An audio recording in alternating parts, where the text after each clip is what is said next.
Thank you so much for having me. So my name is Lara Aknin. I'm a social psychologist at Simon Fraser University. And today I'd like to tell you about some of the work I've been doing for the past 8 years or so, looking at whether giving feels good. So by way of an introduction, I thought I'd do a quick identity check test. Does anybody know who this man is? I strongly suspect most of you do, but just show of hands, anybody want to say it out loud? Warren Buffett, that's right. And as I'm sure many of you, if not all of you, are very well aware, that Warren Buffett recently wrote and has been pushing this idea of the 99% pledge, encouraging many other millionaires, wealthy folks to consider giving away a large chunk of their earnings before their passing. And what I wanted to draw your attention to was not the fact that he did it, which I think is really interesting. And in fact, maybe I should articulate the explicit change of topic. So Patrick was talking about what leads people to give. I'm going to be talking about the consequences of how people feel after they give. And so maybe that's an interesting point. It's not, I think it's fascinating that Warren Buffett chose to do this, but what I wanted to draw your attention toward was how he reported feeling afterward, was that he couldn't be happier with this decision.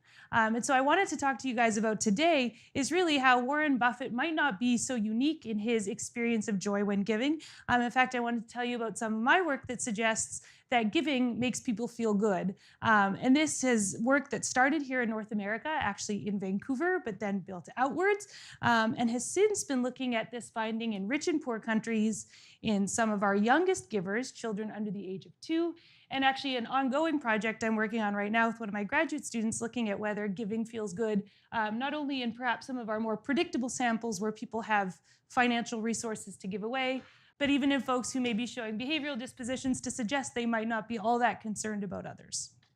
All right, so we'll start from the top, and in our 15 minutes or so together, I'll try to walk you through these findings. So this work started when I was at UBC doing my graduate work while working with Elizabeth Dunn and Mike Norton at Harvard Business School, and we wanted to examine whether spending money generously, or what we called pro-social spending, might have these emotional benefits. And to begin addressing this question, we started by asking a nationally representative panel of Americans how much money they spend in a typical month on 4 spending categories. So the first were their bills and expenses. The second category was gifts for themselves. The third was gifts for others, and the fourth was donations to charity. People didn't seem to have any trouble reporting how much they spend in a typical month on these 4 categories. But then what we did was just a simple bit of math and translated these 4 spending categories into 2 spending indices. The first was what we called an index of personal spending, just how much people spent in an average month on themselves. The second was an index of what we called pro-social spending, or spending money on others as opposed to oneself. So kind of a crude measurement in our initial studies, but we thought a good first pass at trying to understand how much money people spend in a month on these 2 categories. And then going one step further, addressing what we thought would be of particular interest was how these 2 spending indices relate to well-being. So we simply asked folks, in general, how happy are you these days on a 5-point scale? So then what we did was we put these 2 spending indices into an equation, simply predicting how happy these folks were. And what we found was that how much money people spent on themselves was actually surprisingly not related to their happiness, but how much money they spent on others was in fact a strong predictor, such that the more money people spent on others in an average month, the happier they reported being. And importantly, oops, I'm sorry, I guess I don't have a note for this on here, but importantly, this held even when we controlled for income. So it wasn't just that wealthier folks had more money to give away and were therefore happier, wealthier people do typically report higher levels of happiness, but this seemed to be a separate and independent effect, such that people who were more generous reported higher levels of happiness. But I'm really glad with the question Patrick got last, because I think that's a really important question here about the direction of causality, which is it being generous that makes people happy, or happier people who are more generous, or really something, another third variable, as we call it in psychology, that's driving this relationship? And to be honest, with this one study, we actually couldn't address that question, which is why we went further and conducted some experiments. And so in probably the highlight of my graduate school career, I got to go out on the University of British Columbia campus and recruit a bunch of undergrad students to take part in a study on everyday spending habits. And if they agreed, I recruited them in the morning hours on campus, gave them either $5 or $20 to spend, which is a huge deal to undergrads, by the way. And I didn't give them many spending directions. The only thing I asked them to do was to spend it in line with one of these 2 broad spending categories. So the first was either a way that was consistent, if you will, with this personal spending category, so on a bill, expense, or gift for yourself, or the second category, which was a gift for someone else or a donation to charity. Now note that people didn't get to choose which way they got to spend it. We randomly assigned them to conditions, so it's not that happier folks could gravitate towards this, less happy folks could gravitate towards this. We told them how to spend it so we could measure the causal impact of these spending guidelines, if you will, at the end of the day. So what did we find? Well, we found, simply put, that people who were randomly assigned to spend money on others were significantly happier at the end of the day. We asked everybody to spend the money by 5 p.m. so that a research assistant who didn't know how they were told to spend the money could call them, find out how they were feeling. And the folks who received either $5 or $20, it actually didn't matter how much money they got, it was how they were told to spend it. So people who spend generously were happier at the end of the day. So after this original work was conducted and published, we received a bunch of questions asking, people were luckily really interested in this work, which was very exciting. It wasn't just my mom, which is normally the case.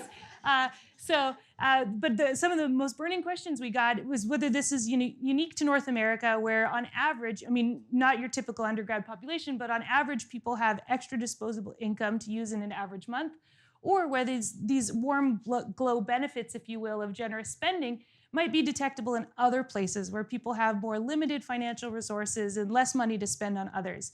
Because it's certainly possible, you can imagine, that in living in a third world country perhaps where you don't have much money to spend, when you do have money, you prefer to spend it on yourself, but not only that, you get the greatest emotional rewards from doing so because you have to pay your monthly bills, etc. So what we did was we tried to collect some data from relatively rich and relatively poor countries to really see if this finding could be detected beyond our North American sample of students and average Americans. So what we did was I partnered with a psychologist at several places, but the main one I'll tell you about here was with her name is Justine Burns at the University of Cape Town in South Africa. And what we did was we strategically tried to recruit participants of low income in South Africa and UBC students who are not necessarily low income, but we brought them into the lab. They were told that they were going to be taking part in about a 25-minute experiment. And after filling out some initial questionnaires, everybody was told that in addition to their study payment that they had been promised and provided, they had earned an additional few dollars that they could use to purchase a goodie bag filled with treats. This goodie bag filled with treats they could fill as they like, so we either gave them the option of 2 chocolate things, a variety of juices, or a mixture. It didn't really matter, but we showed them, we packaged the goodie bags in front of them, and then we randomly assigned them to one of 2 conditions.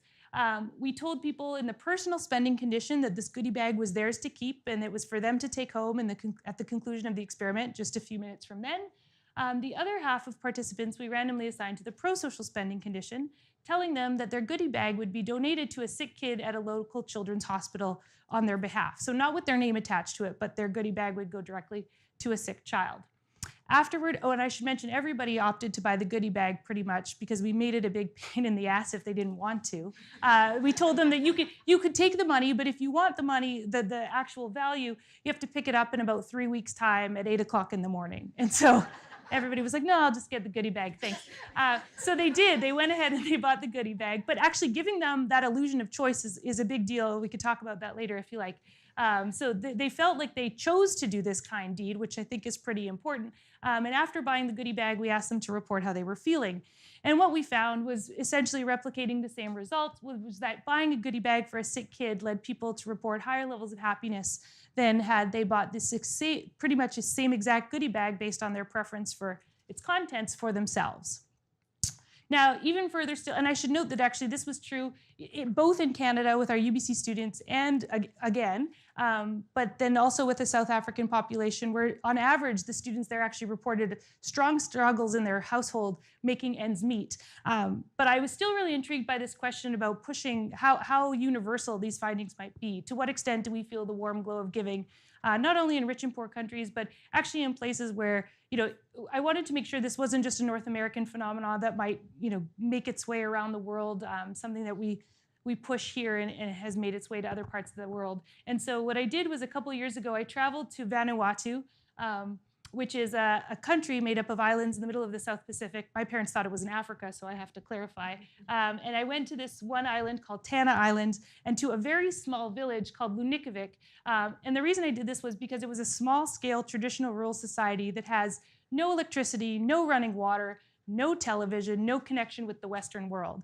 And the idea was that if I could go as far as possible from our North American population and cultural values, et cetera, to see whether these findings still hold there, this might be some strong evidence to suggest that it's not just North America, but this might be a more fundamental feature of human behavior.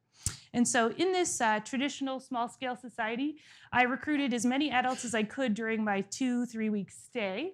And actually, just to illustrate how far removed this was from North American life, when I arrived, a kid started crying, and I was terrified, not because, they knew I was a doctor, but I thought they would think I was a medical doctor, and this kid had been playing with what I could see was a machete. So I thought they were going to call me over and ask me to help him, and I was going to say, all I have is polysporin. Like, I can't. Anyway, long story short, the reason he was crying was because he'd never seen anyone as pale as me before, and that is just to illustrate that this was very far removed from the Western world.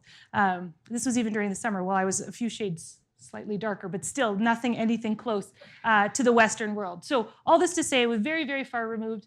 During my 2-3 week stay, I recruited, it's a small village society. I recruited 26 adults and essentially tried to replicate this goodie bag paradigm we had done here in South Africa. So we recruited participants for what was essentially the equivalent of half a day's wage there. It was 100 vatu, which is peanuts to us.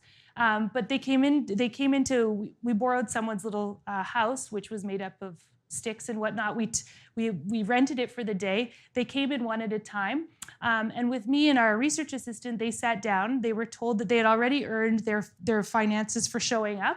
But we also told them that in addition for filling out the surveys, they got this extra money. And we randomly assigned them to one of two conditions. Here, they were either buying they had a choice of candy, so they could pick the candy for themselves, or they could pick the candy for others in the village. Afterward, we asked them to report to the extent they were feeling 4 positive emotions, because the other ones that we normally ask about here didn't have the same cultural meaning there. So they were happy, excited, strong, and proud. And the basic bottom line was that, these are extra details if you like. We went through all these headaches and hassles to really make sure that this research design was as close as it could be to what we had done here, wasn't jaded or biased by any of the local research assistants. It was done in the mother tongue. We videotaped it, back translated it to make sure everything came across as we hopefully understood it. And there's Licha, my local research assistant, running the experiment in someone's house. Long story short, this is just I think the only graph I have in my presentation, but this is happiness on the y-axis here, condition along the x-axis, and essentially the basic story is that even people in this small-scale rural society are showing the emotional rewards of giving. And just in case that isn't convincing enough, I've partnered with some Patrick and one of our favorite colleagues, John Helliwell, basically looking at data from the Gallup World Poll, which is the first representative survey of planet Earth, essentially, which has asked over 230,000 people in 136 countries whether they've donated money to charity in the past month and how happy they are. And simply put, we find that this relationship between generous spending and happiness is positive in 88% of the sample surveyed. And in fact, you can see these findings in this world map here, where countries shown in green show a positive relationship between generous spending, countries shown in happiness, countries in red show the reverse, and countries in gray just have no data. And the take-home message is that the world is generally green, suggesting that most people around the world, or people who donate, report higher levels of happiness around the world. All right, so these findings suggest that adults, at least from most countries around the world, might experience these emotional rewards of giving. But I was really intrigued by not only whether we can see this around the world, but whether we might be able to see it across the lifespan. And so I partnered with a developmental psychologist at UBC named Kylie Hamlin to look at whether some young kids we could interact with, might also feel good when they give. But essentially what we did was we invited kids who were just under the age of 2 into the lab one at a time with their parents. And they were given, kids really, actually I should say, don't really care too much about money yet. So instead of looking at financial giving, we just looked at food sharing, which I actually think has a lot to do with our historical origins of generosity. But so kids came into the lab with their parent, and they were taken through a 5-phase experiment.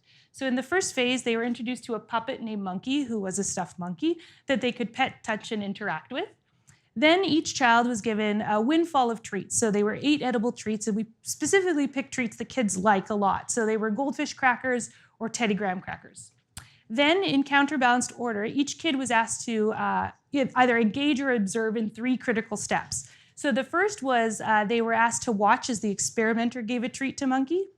Oh, I should show you. I actually have stills of all that. So that's the child beating Monkey. This is the child receiving 8 treats. Then in one of the 3 critical phases, the child watched as the experimenter gave a treat to Monkey.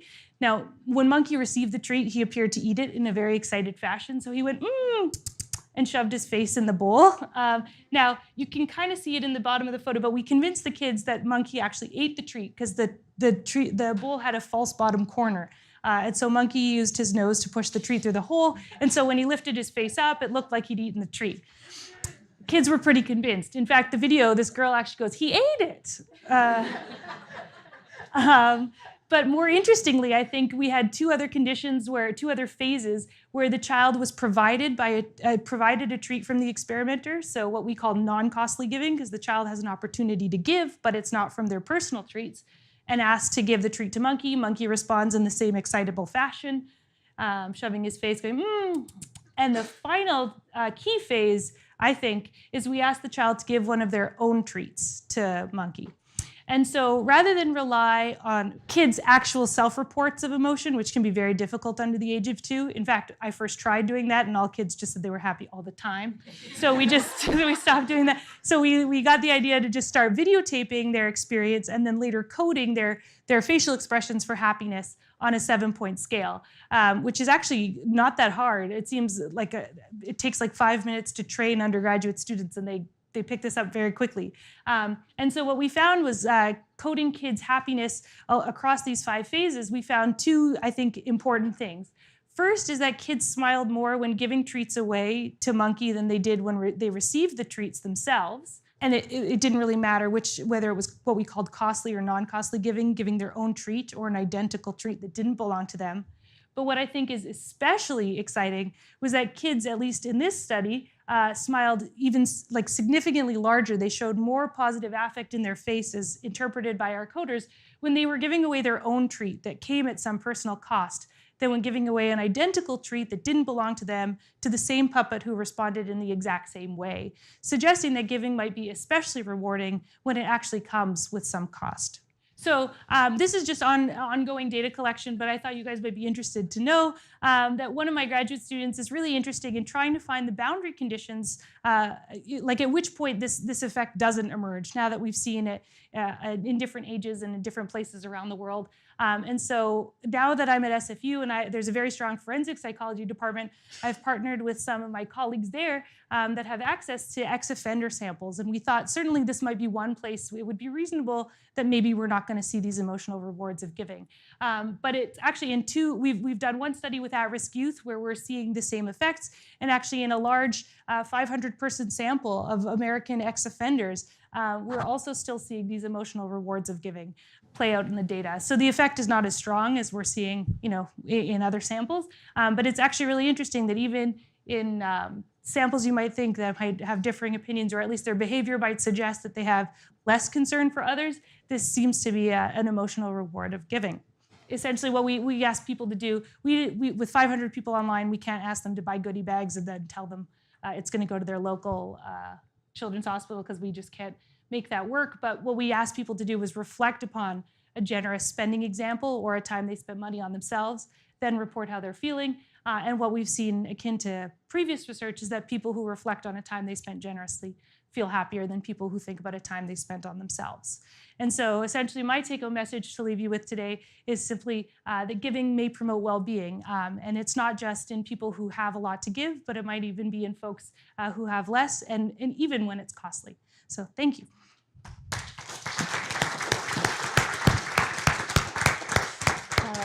Fascinating. Okay, so if you'll stay up for a few minutes, let's take a few questions now, and then we can come back later. Yes, and I didn't get your name last time. Milo. Hey, your experiments looked at sort of the immediate happiness after that. Is there anything to sort of talk about the long-term effects people are given a long time ago?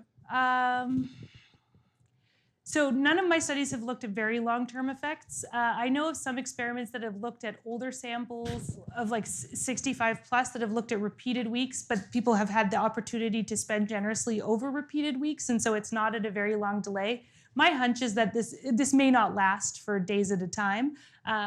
Now, the good news is, though, is what we've seen in some of our past research, and I didn't present here, is that people do feel good after giving, and then that happiness actually leads them to give again. And so in a perfect world, you'd be able to encourage someone to give once, they'd feel good, and that might continue and sustain itself for months at a time. I'm a little suspicious that this might last beyond several days, at least until you think about it again. Like this recall paradigm I just mentioned seems that even if you didn't do the action earlier this morning, but you think about it, you still get these benefits. So that's a nice feature. But I think the warm glow of giving of one particular act might fade away with time. But the good news is while in that good state, people are inclined to give again and again. But no, I don't know of any one particular paradigm that has looked at the very long-term consequences. And truth be told, I might be a little skeptical if I saw someone do something a month ago and we're seeing effects, 6 months down the line. So, very fair question. Yes. Hi, I'm Karen. Your comment made me reflect on a conference I attended at an Advancement Northwest conference about 3 months ago, where they talked about why people stop giving and the attrition rates of giving.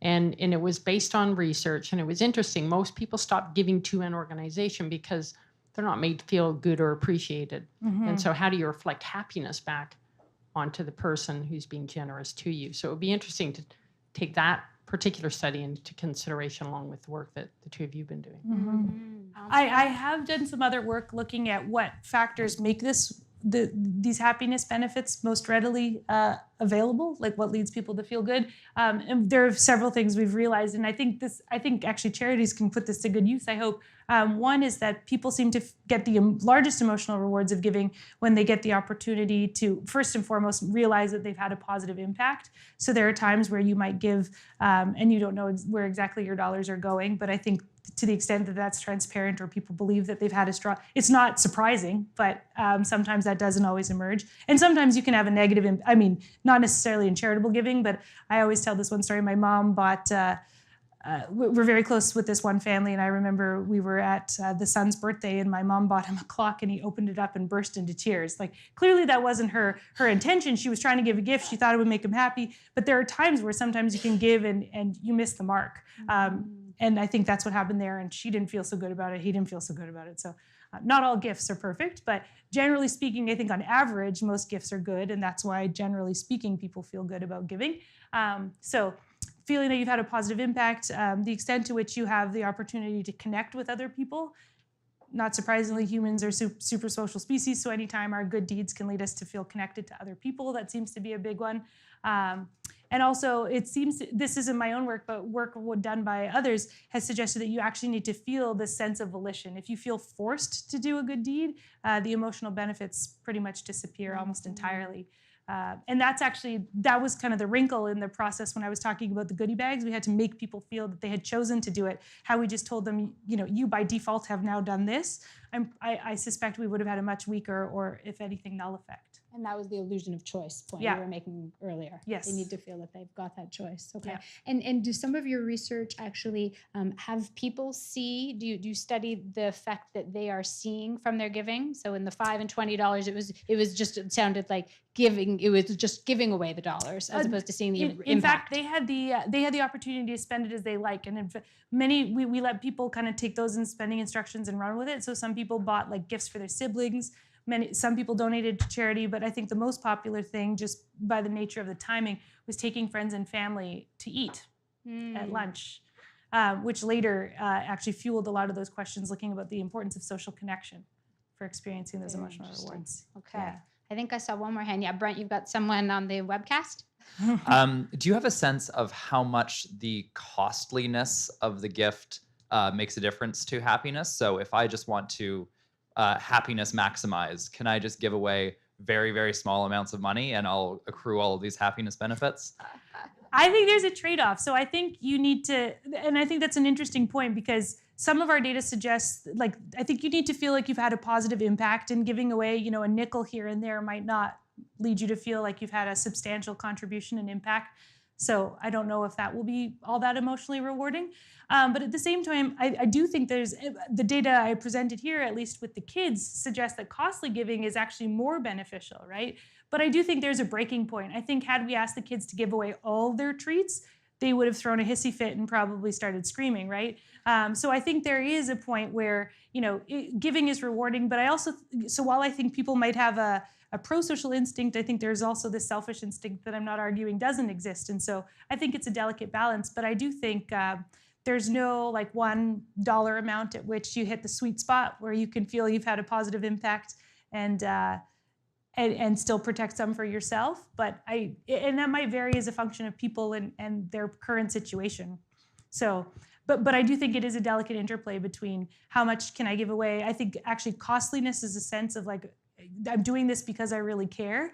But at the same time, you need to feel like you've had an impact too.